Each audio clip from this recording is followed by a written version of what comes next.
এখানে ম্যানুয়াল আপনাদের total 12টা week 12টা class, সবগুলো ক্লাসের আপডেট এখানে থাকবে। তো প্রতি উইকে এটা আপডেট হবে, ঠিক আছে? প্রতি উইকে এই ম্যানুয়ালটা আপডেট হবে। তো আমাদের যখন কোর্সটা শেষ হবে সুন্দর একটা ম্যানুয়াল এখান থেকে পাওয়া যাবে। এটা হচ্ছে উইক 1, তারপর হবে উইক 2। উইক 2 এর দাও নাই, আজকে জাস্ট উইক 1 টা দেখাই দিব।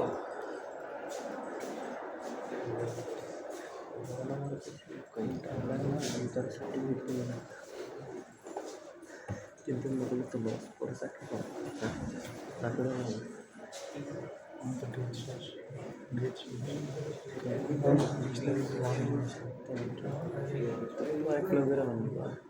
উইক 1 আমার টপিক হচ্ছে যে ডাইনামিক প্রোগ্রামিং ইনস্ট্রাকশন। কি আইডিয়া আছে ডাইনামিক প্রোগ্রামিং কি? স্যার একটা প্রবলেমকে সাব প্রবলেমে ভাগ করে আর প্রিভিয়াস স্টেটের ভ্যালুটা নেক্সট স্টেটে অথবা কারেন্ট স্টেটে ইউজ করে। সেভ করে বারবার এটা সামনের বার ইনশাআল্লাহ আমরা দেখব। তো আজকে শিখব যে ডাইনামিক প্রোগ্রামিং কি, ডেফিনিশনটা কি।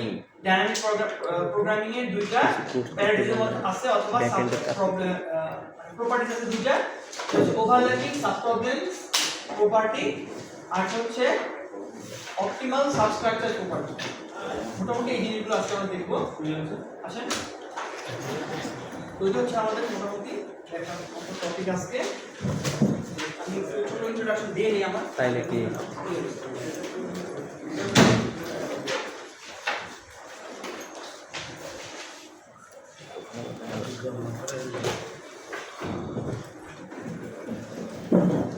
সিআরকে মুহিত একদম এই তো বাস আপনি দায়িত্ব নিয়ে সিআর হয়ে যান, যে রেগুলার হবে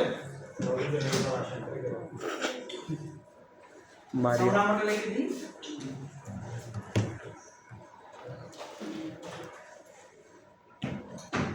সিআর যে আছেন আমার নাম্বারটা সেভ করে রাখেন, কারো যদি কোনো ইনফরমেশন দরকার হয় সিআর শুধু আমাকে মেসেজ দিবেন, ঠিক আছে? কারণ একটা দিন স্টুডেন্টের মধ্যে কোন থেকে কে আসছে সেটা বোঝা যায় না।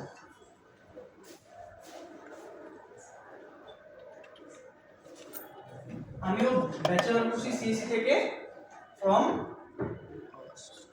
অস্ট। তো আপনারা অবশ্যই অস্ট ফ্যাকাল্টি সাথে পরিচিত, তাই না? এখানে অনেক অনেক অস্ট ফ্যাকাল্টি আছে। তো এটা কারণ হচ্ছে অষ্টমের কাছে এখানে হচ্ছে মেইন কারণ। অষ্টমের কাছে এখানে এই জন্য অষ্টমের বেশি ফ্যাকাল্টি আছে। তো অষ্টম যত টিচার আছে সব এখানে পার্ট নেয়। স্যার অস্টে কি সিনিয়র কোনো ফ্যাকাল্টি নেই? অস্টে কি সাউথ ইস্টের কোনো ফ্যাকাল্টি না, প্রশ্নই আসে না। সেটা হচ্ছে সাউথ ইস্ট ফ্যাকাল্টি কোন ইউনিভার্সিটি পাবো না, ওটা লজিক দেখাচ্ছে আমাদের। যেন আপনাকে বলবো আসলে কি করা উচিত, আপনাদের কি করা উচিত না। আসাম থেকে আমি ব্যাচেলর করছি সিএসসি থেকে কত সালে? 25 সালে। আপনি তো জানেন 25 সালে বুঝা গেছে দেখি। আর আমি এখানে সেকেন্ড সেমিস্টার করতেছি সাউথ ইস্টে। এটা হচ্ছে আমার সেকেন্ড সেমিস্টার। গত সেমিস্টারে আমি হচ্ছে ছিলাম ডেটা মাইনিং, তারপরে অ্যাডভান্স অ্যালগরিদম ল্যাব এটা আমাদের নিব, তারপরে সি প্রোগ্রামিং ল্যাঙ্গুয়েজ 1 যেটা হচ্ছে থিওরি প্লাস ল্যাব, ঠিক আছে? এবার হচ্ছে আমি নিচ্ছি ডেটাবেস ডিজাইন। ডেটাবেস আমরা করে আসছি database design, algorithm lab, advance algorithm lab এটি। তো আমি সাউথ ইস্টের পাশাপাশি আরো এক জায়গাতে পার্ট টাইম হিসেবে আছে। আমি এখানে পার্ট টাইম, আমি বুটেক্সও পার্ট টাইম, আমি আটটা জায়গাতে পার্ট টাইম হিসেবে আছে। আর কত হচ্ছে বাংলাদেশ ইউনিভার্সিটি, ঠিক আছে? তো তিনটা দিন মোটামুটি আমি একসাথে চালাচ্ছি অফিসে।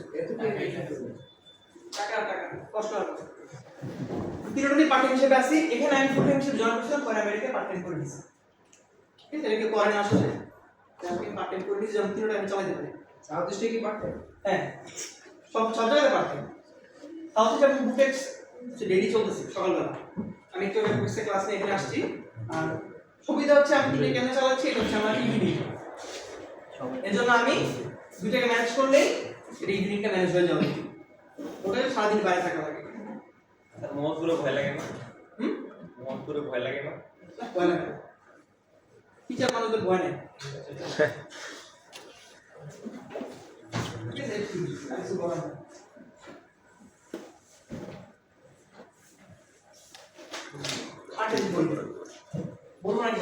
বলেন স্যার। আপনাদের এইচএসসি ব্যাচ করব 21 বেশি হলো কিন্তু 20 21 আমার কত বলেন তো? 20 অটোপাস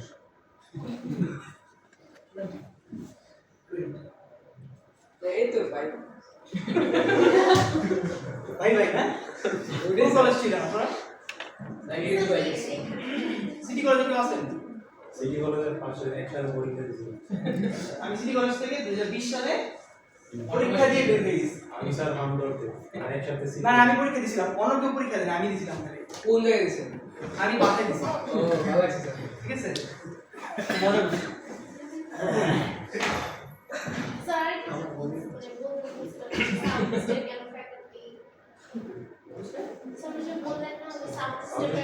অন্য জায়গা থেকে আমরা আসবো ও আচ্ছা আচ্ছা, ওটা লাস্টে বলি। এখন যাও স্যার First class না বলে খারাপ লাগে। না সমস্যা নাই স্যার মোটিভেশন পাঠাইতে পারে স্যার আমাদের টিচার আমাদের দেওয়া ইচ্ছা আছে আমার ইচ্ছা আছে একটা আগে করতে তুমি হবে। দেবো ভাই। মানে কি বাংলাদেশ গভর্নমেন্ট যেটা মানে মানে প্রত্যেকটা ইউনিভার্সিটির মাইন্ডসেট এমন হয়ে গেছে যে পপুলার ইউনিভার্সিটি ছাড়া সে টিচার নিবে না। ঠিক আছে? এখন অস যে পপুলার এমন না, বাট আমরা যখন অস্টে করতাম তখন অস্টে খালি খালি আলোচ করতাম সবাই ফ্রেন্ডসরা মিলে কোথায় ভর্তি হলাম কি হলো এটা জীবনে শেষ। পরে বের হওয়ার পর বুঝছে আসলে অস্টে একটা কোয়ালিটি আছে, ঠিক আছে? মোটামুটি সব জায়গায় পপুলারিটি আছে, রিনড আর কি।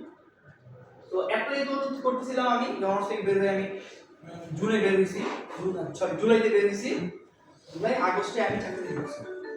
ঠিক আছে, তখন আমার আর কি মাইন্ড পুরো চেঞ্জ হয়ে গেছে, আসলে অ্যাপ্লাই করলে হয়ে যাচ্ছে। তো আসলে যখন ছিলাম আমি 6 মান্থের মতো ইন্টার্নশিপ করছি ডেভঅপসের উপরে। ডেভঅপসের নাম শুনছেন না? ডেভঅপসের উপরে 6 মান্থ ইন্টার্নশিপ করছি। তারপরে আমি সফটওয়্যার ইন্ডাস্ট্রিতে ঢুকছিলাম ডেটাবেস ম্যানেজার হিসেবে। তারপর দেখলাম যে কর্পোরেট লাইফ ভালো লাগতেছে না, আমার সকাল 9টা থেকে সন্ধ্যা 6টা পর্যন্ত ওখানে থাকা লাগবে। তো আমি 2 দিন চাকরিতে ঢুকে বের হয়ে গেছি। আবার বের হয়ে আমি বসে আছি যে কি করা যায়। আমার টিচিং এ আসলে ইচ্ছা ছিল, টিচিং অনেক দিন ধরে অ্যাপ্লাই করতেছিলাম বাট হচ্ছিল না, কারণ সার্টিফিকেট কিছু পাইনি। পরে সার্টিফিকেট পাওয়ার সব জায়গায় অ্যাপ্লাই করি, কিছু জায়গায় রিটেন টেস্ট হয়েছে, চান্স পাই নাই।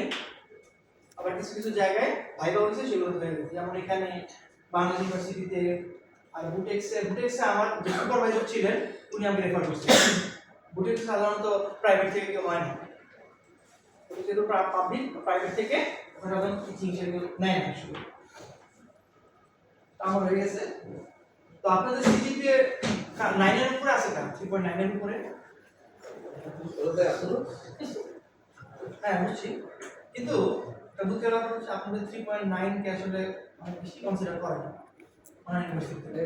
তো আপনাদেরকে হাল ছেড়ে দিলে হবে না, রেজাল্টটা যা করতেছেন আরো আপ করার চেষ্টা করেন, ঠিক আছে? আপনার যদি আপনাদের টিচিং এ যাওয়ার ইচ্ছা থাকে তাহলে বাংলাদেশে একটু কষ্ট হবে সত্যি কথা, টিচিং এ ঢুকতে গেলে। পিএইচডি আছে আপনাদের অপশন, মাস্টার্স আছে, মাস্টার্স করে ফেলেন, পিএইচডি করেন, জব হবে টিচিং হিসেবে যদি টিচিং এ যেতে চান। আর যদি কর্পোরেট লাইনে যেতে চান, সফটওয়্যার ইন্ডাস্ট্রিতে সফটওয়্যার ইঞ্জিনিয়ার অথবা যাই যা আছে এএমএল, ওটার জন্য আপনাদের স্কিল বাড়াইতে হবে, ঠিক আছে? এখন স্কিল ইউনিভার্সিটি ডিপেন্ড করে না, স্কিল হচ্ছে আপনার উপর ডিপেন্ড করছে। এটা হচ্ছে একদম ইজি কথা। আমাদের সময় ইজি কথা বলছিলাম, আমরা একটা যদি একটা দিকে দিচ্ছি। পরে ভাবলাম যে নিজের একটা রিয়েলাইজেশন হয় আসলে গ্র্যাজুয়েশনের পরে, কারণ এমন হচ্ছে যে পড়ালেখা কিছু করতে পারতেছি না, ঘুরতে পারতেছি না, কিছু করতে পারতেছি না, কিন্তু যখন গ্র্যাজুয়েশনটা শেষ হবে তখন মনের মধ্যে খালি আফসোস হবে যে আল্লাহ আমার পড়ালেখা এখন আমি কি করবো। তখন দেখুন কোনো কিছু করতে পারতেছি না, এটা আমার সাথে হয়েছে। ঠিক আছে, তো আগে থেকে প্রিপেয়ার করে রাখি নিজেকে, আর মনের মধ্যে বিশ্বাস রাখবে যে জব হবে, ঠিক আছে? ভালো লাগে না কোনটা? সেইটা যে দিবেন তার থেকে হ্যাঁ এটার থেকে ওটা ভালো ছিল, সময় নষ্ট হচ্ছে। আচ্ছা, ডাইনামিক প্রোগ্রামিং এর ডেফিনিশনটা দেখি আমরা। Dynamic programming is an algorithm used to solve complex problems by breaking them down into smaller sub problems. আপনারা যে ডিভাইড এন্ড কনকার করছেন না, যে অনেক বড় একটা প্রবলেমকে ছোট ছোট প্রবলেমে ভাগ করা হয় এবং ছোট ছোট প্রবলেমগুলোকে সলভ করার চেষ্টা করা হয়, অনেকটা এমন স্মল সাব প্রবলেম ভাগ করা হয় এবং solving each sub problem only once, একবারই ওই সাব প্রবলেমগুলোকে কি সলভ করা হয়। কারণ একবার সলভ করা হইলে এই সাব প্রবলেম যদি আবার রিপিট করে আমরা নতুন করে কি আর ক্যালকুলেশন করব করব না আমরা আগের যে রেজাল্ট পাইছি যেটা স্টোর করা থাকবে সামহাউ ওটাকে আমরা ইউজ করব তাহলে আমাদের কি হবে আমাদের টাইম বাঁচবে কোডের কমপ্লেক্সিটি কমবে এটা আমাদের উদ্দেশ্য কোডটা আরো অপটিমাইজ হবে and storing their results for future use usually in a table or array সাধারণত টেবিল or array তে এগুলো সেট করে রাখা হয় it is mainly used for optimization problems where we need the best solution তো এটা দুইটা প্রপার্টি আছে সেটা হচ্ছে ডাইনামিক প্রোগ্রামিং এর দুইটা প্রপার্টি প্রথমটা হচ্ছে overlapping sub problem property A problem has overlapping sub-problems if it can be broken into smaller sub-problems that are repeated multiple times. যে সাব-প্রবলেম গুলা আমরা বড় একটা প্রবলেমকে ছোট ছোট সাব-প্রবলেম ভাগ করব যে সাব-প্রবলেম গুলো আমাদের মাল্টিপল টাইম রিপিট হতে পারে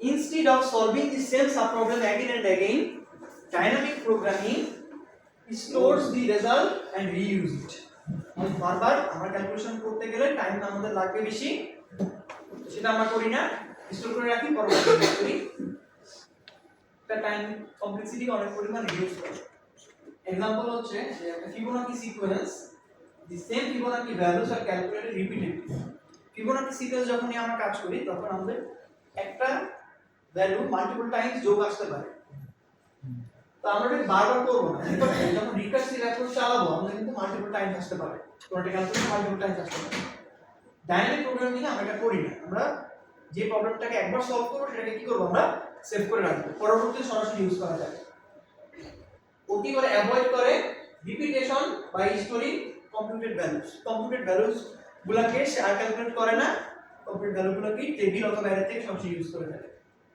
ঠিক আছে তো আমি ইউনিভার্সিটিতে থাকতে আমার ফ্রেন্ডদের পড়াইতাম সবসময় ঠিক আছে আমি এখন আপনাদেরকে আমার ফ্রেন্ড হয়ে পড়াচ্ছি হয়তো আপনাদের লাগতে পারে যে এত শর্টে পড়ায় চলে যাচ্ছেন বা থিওরিটিক্যাল বলতেছেন না আমি আসলে কি যতটুকু বুঝাচ্ছি যে তুই না বুঝবেই না ঠিক আছে কারণ এত কিছু বলবো কিছু মাথায় থাকবে না বাট ইম্পর্টেন্ট যে জিনিসগুলো বলবো ওগুলোই মেনলি মাথায় থাকবে এবং ওগুলোই আপনাদের মেনলি সামনে কাজে লাগবে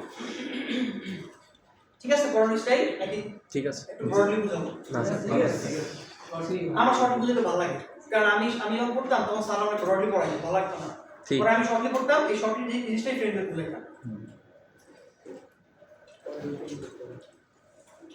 The optimal substructure property টা কি a problem has optimal substructure if the optimal solution of the whole problem আমরা যে প্রবলেমটা আছে আমি এগুলো পড়লে হয়তো অনেক কিছু বুঝবে না এই নিচে যে एग्जांपल গুলো আছে সেগুলো দ্বারা ভালো মতো বোঝা যাবে একটা প্রবলেমের অপটিমাল সাবস্ট্রাকচার থাকবে যদি সেখানে কি একটা sub problem multiple Times repeat করে মাল্টিপল টাইমস রিপিট করলে কি হবে ওই রেজাল্টগুলো আমরা অলরেডি আগে থেকে পেয়ে যাব তাহলে বুঝতে পারবো যে এই যেই সলভটা করতেছি এটা এই প্রবলেমটার একটা অপটিমাল সাবস্ট্রাকচার আছে বুঝছেন কারণ আমরা কি রিপিটেড ভ্যালুগুলো ইউজ করতেছি না আমরা স্টোরিং ভ্যালুগুলো ইউজ করতেছি এবং ইউজ করতে পারতেছি এই অ্যাবিলিটিটার জন্যই ওই স্ট্রাকচারটা কি অপটিমাল তারপরে if a subproblem solution is not optimal একটা subproblem solution যদি অপটিমাল না হয় the overall solution cannot be optimal তো এটা সংজ্ঞা হচ্ছে যে অনেকগুলো ফ্রেন্ড সার্কেলের মধ্যে যদি একটা খারাপ ফ্রেন্ড থাকে পুরো ফ্রেন্ড সার্কেলটাই খারাপ আসে এটা শর্ট মানে ইজি ভাষায় বলতে গেলে এটা যে একটা অপটিমাল ধরনের একটা স্ট্রাকচার আছে এই স্ট্রাকচারে একটা সাব প্রবলেম যদি অপটিমাল না হয় তাহলে পুরো সাব প্রবলেমটা কি হয়ে যাবে খারাপ হয়ে যাবে অপটিমাল আর থাকবে না this property allows dynamic programming to build solution step by step আমরা এখন একটা অপটিমাল সলিউশন করার চেষ্টা করব এখন গ্রেডি মেথডের নাম শুনছেন না যেমন ডিকস্ট্রা তারপর বেলম্যান ফোর্ড যত রকমের শর্টেস্ট পাথ অ্যালগরিদমগুলো আছে সেগুলো আমরা গ্রেডি অ্যালগরিদম ফলো করে বাট ওই প্রবলেমগুলাই চাইলে আমরা ডাইনামিক প্রোগ্রামিং দিয়ে করতে পারি কিন্তু আমরা সাধারণত অ্যালগরিদম ল্যাব ডেটা স্ট্রাকচার এগুলো তো হয়তো আপনাদের ডাইনামিক প্রোগ্রামিং শেখানো হয় না ঠিক আছে আমরা তো অনেক ভালোভাবে শিখবো সেমন না এই যে প্রবলেমগুলো আছে যেগুলো আপনারা থিওরিতে শিখবেন যে আমরা যে অ্যালগরিদমগুলো দেখব এখানে আমি শুরু করে দেখাবো আর কিছু কিছু গেমগুলো দেখাবো যে গেমগুলো আসলে কিভাবে খেলে আমরা এগুলোকে গেম বলতাম ঠিক আছে যেমন যে ডিসটাতে করতেন না মনে আছে যে টেবিল করলেন টেবিল করে যে কোনটা সঠিক ভ্যালু আপডেট করতে পারেন এগুলোর উপর কি কোনো সিসি ব্যাকগ্রাউন্ড লাগে লাগে না একটা কমার্স স্টুডেন্টকে দিলে বুঝাই দিলে সে করে ফেলবে। এগুলো করতে কোনো সিসি ব্যাকগ্রাউন্ড লাগে না, কিন্তু একটা প্রোগ্রামিং করতে কিন্তু সিসি ব্যাকগ্রাউন্ড লাগে, এটাকে মানে। তো আমরা সারা বুঝলে গেম বলতে আমি ওদেরকে গেম বলি, এগুলো করতে কিন্তু সিসি ব্যাকগ্রাউন্ড লাগে না। তো গ্রেডি আর ডাইনামিক প্রোগ্রামিং এর পার্থক্যটা কি এটা আমরা দেখব। স্টার্টিং পয়েন্ট, এটা ধর একটা সহজ পাথ বের করা যায়, স্টার্টিং পয়েন্ট হচ্ছে আমরা কি ডেস্টিনেশন। তো আমরা যা পার্ট রাস্তা আছে তিনটা, এ হয়ে বি হয়ে আর সি হয়ে। যদি আমরা গ্রেডি মেথডকে ফলো করি তাহলে আমাদের সহজ পাথ হবে কোনটা? ডি এ দিয়ে সি। কারণ গ্রেডি প্রোগ্রামিং এ কি হয় যে স্টার্ট পয়েন্ট এস থেকে সে প্রথমে এ ডিসটেন্স দেখবে, বি এর ডিসটেন্স দেখবে, সি এর ডিসটেন্স দেখবে, দেখার পরে সে দেখবে যে এ স্টার্টিং থেকে সি তে যাওয়া সবচেয়ে ইজিয়ার, তো ও এই রাস্তাটাই চুজ করে নিবে এবং সি তে যাবে, বাকি যে পাথগুলো আছে সেগুলোকে ডিসকার্ড করে দিবে। আমি এখানে আসলাম, এখন এখান থেকে আমার ডেস্টিনেশন যাওয়ার কিন্তু একটাই রাস্তা আছে, তাহলে স্টার্টিং পয়েন্ট হতে হয়ে সি হয়ে আমাকে ডেস্টিনেশনে যেতে কত লাগতেছে? 80। যদি গ্রেডি মেথড ইউজ করি আমরা, তাহলে আমাদের সলিউশনটি অপটিমাল হইলো না হইলো না, আমরা শর্টেস্ট পাথটা হইলো, শর্টেস্ট পাথ হচ্ছে এইটা, আমরা শর্টেস্ট পাথ বের হইলো না। কিন্তু যদি আমরা ডাইনামিক প্রোগ্রামিং ইউজ করি তাহলে প্রথমে কি হবে, আমরা বলছি ডাইনামিক প্রোগ্রামিং ইনস্টল করে রাখে, সেভ করে রাখে ভ্যালুগুলোকে, পাথের ডিসটেন্সগুলোকে সেভ করে রাখে, ধরে একটা অ্যারে সেভ করে রাখলাম, একটা টেবিলে সেভ করে রাখলাম। তো প্রথমে কি করবে, সে সোর্স থেকে এর ডিসটেন্সটাকে মেজার করবে, আসলে কত 2 * 2, যা আমরা প্রথমে সোর্স থেকে এর ডিসটেন্সটা ডি, সোর্স থেকে বি, বি সোর্স থেকে সি, প্রথমে সেই রাস্তা ক্যালকুলেট করবে, ক্যালকুলেট করে দেখলো যে 20 আর 30 কত হয়? 50। সে এই 50 টাকে কি করবে, টেবিল লিস্ট করে রাখবে, সোর্স থেকে ডেস্টিনেশন 50 টাকে লিস্ট করে রাখবে। সেম ভাবে এস থেকে সোর্স থেকে ডেস্টিনেশন বি হয়ে যেতে হলে কত লাগবে? 8। তাহলে 3 + 5 কে 8 হিসেবে সেভ করে রাখলো, এটা যেতে কত লাগবে? 80। 1 + 80, এটাকেও টেবিলে সেভ করে রাখবে। তারপরে সে টেবিল থেকে চেক করবে সবচেয়ে শর্টেস্ট ভ্যালু কোনটা, কারণ সবচেয়ে শর্টেস্ট ভ্যালুটি হবে কি, আমরা সবচেয়ে অপটিমাল হবে, সবচেয়ে শর্টেস্ট ভ্যালু হিসেবে সে ওকে দেখতে পাবে, তাহলে সে এই রাস্তাটা চুজ করে নেবে। তাহলে কি করলো গ্রেডি মেথড, সবগুলা সাব, এটা বড় একটা সাব প্রবলেম, এই বড় সাব প্রবলেমটাকে তিনটা ছোট ছোট সাব প্রবলেমে ভাগ করলো, প্রত্যেকটাকে সলিউশন করলো, সবচেয়ে অপটিমাল রেজাল্টটাকে সে চুজ করে নিল। বুঝছেন আমার ডাইনামিক প্রোগ্রামিং আর গ্রেডি মেথডের পার্থক্যটা কি? জি স্যার পরেরটা যাই।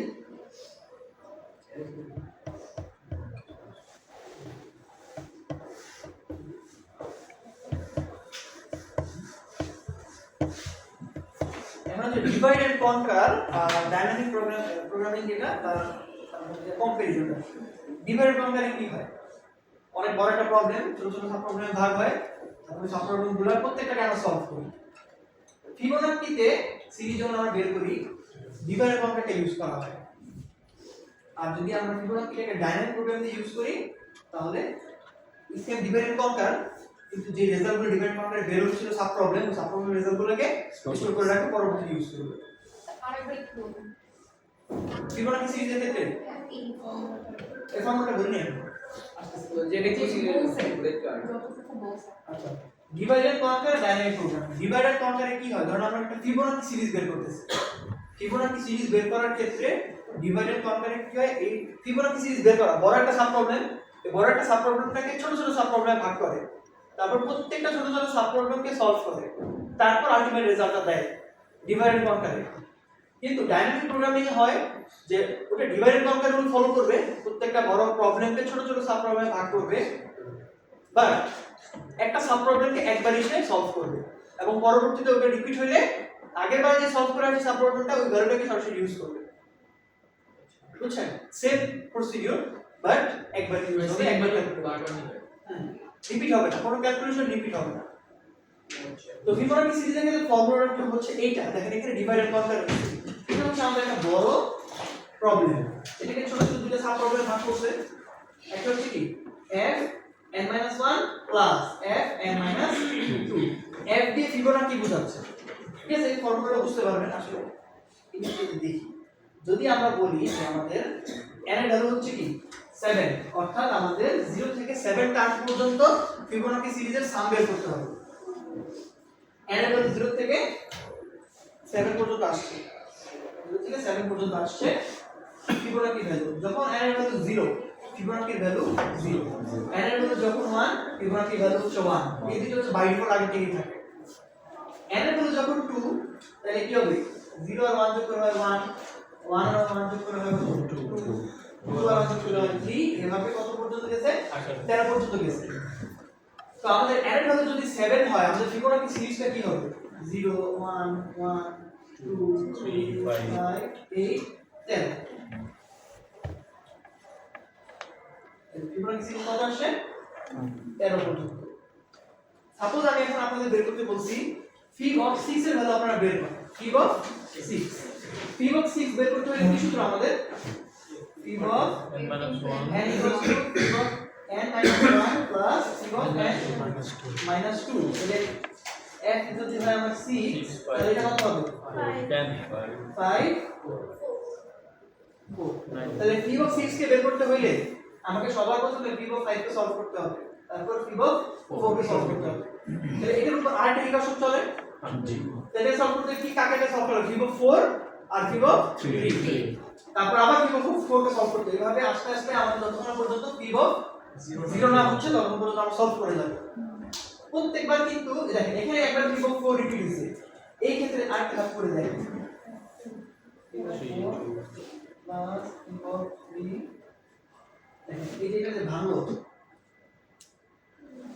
আমরা fib of 4 একবার সলভ করে আসছি আবার আমরা সলভ করা লাগতে পারে সামনে কিন্তু ডিফারেন্ট কাউন্টারে কি হয় fib of 4 কে সলভ করবে আবার নতুন করে fib of 4 কে সলভ করবে একই ভ্যালু আসবে বাট কয়েকবার সলভ করবে ডাইরেক্ট প্রোগ্রামে কি হবে একবার fib of 5 সলভ হয়ে গেলে শিষ্ট করে রাখবে একবার fib of 4 সেভ করে শিষ্ট করে রাখবে তার পরবর্তীতে এই fib of 4 এর সরাসরি এখানে ইউজ করবে তাহলে fib of 4 কে আর ভাঙা লাগবে বারবার ভাঙা লাগবে না তাহলে সরাসরি fib of 4 এর ভ্যালুটা এখানে ইউজ করে দিবে তারপর এই fib of 3 আগে সলভ হইছে হয়নি কিন্তু এবার সলভ করা লাগবে কিন্তু সলভ করে fib of 2 আর fib of 1 কে সে সেভ করে রাখবে পরবর্তীতে কিন্তু fib of 2 আর fib of 1 মাস আসবে ঠিক আছে এটা চলে আসবে তো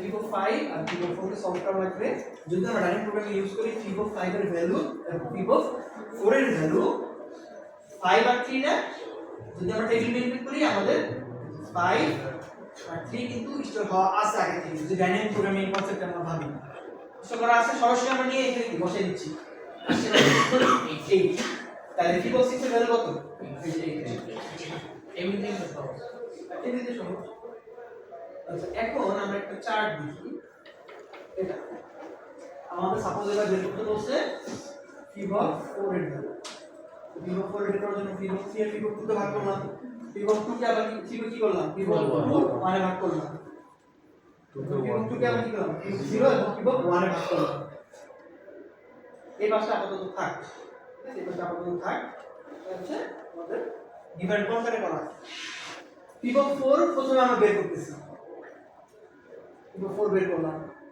fib of 4 বের করতে আমরা কি fib of 3 তারপরে fib of 2 fib of 0 আমরা এটাকে সলভ করলাম এটাকে সলভ করলাম এটাকে সলভ করলাম এটাকে সলভ করলাম তাহলে 4 3 2 0 সলভ হয়ে গেল এই চারটা 4 3 2 0 মোটামুটি সবকটা ভ্যারিয়েশন সলভ হয়ে গেল এখন এটা সলভ করার পর সে কি আবার এখানে আসবে ঠিক আবার সালের মতো এখানে এসে fib of 1 কে সলভ করবে but already fib of 1 solve করে দেন fib of 1 কে সলভ করা লাগে আচ্ছা এখন সবগুলো আসছে fib of 1 সলভ হলো তারপর সে এটা হয়ে গেছে তারপর সে এখানে যাবে এখানে গিয়ে দেখবে fib of 1 কে সলভ করা লাগে কিন্তু fib of 1 অলরেডি সলভ আছে এই ভ্যালুটা সরাসরি সে এখানে ইউজ করবে এটা শেষ তারপর এখানে আসবে এখানে যদি এটা সলভ করা আছে তারপর আবার এখানে আসবে এটা সলভ করা আছে তারপর এখানে fib of 2 কে সলভ করা লাগে কিন্তু এই টেবিলে যে আমাদের fib of 2 অলরেডি সলভ করা আছে তো সরাসরি fib of 2 এর ভ্যালু এখানে বসাই দিই এগুলা করার দরকার আছে না এটা তো ডাইনামিক প্রোগ্রাম ঠিক আছে আজকে পর্যন্তই বলি নেক্সট দিন আপনাদের কি পড়াবো নেক্সট দিন হচ্ছে আপনাদের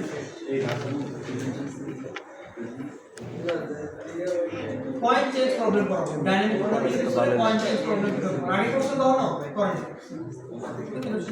পয়েন্টটা স্যার পয়েন্টটা পয়েন্ট চেঞ্জ প্রবলেম করতে স্যার থিওরিতে পড়ছিলাম থিওরি করছেন আপনারা জি স্যার আমি অ্যাড করে অ্যাডভান্স অ্যালগরিদম থিওরিতে পড়ছিলাম আচ্ছা হ্যাঁ আরে করে স্যার তা তো পড়াবে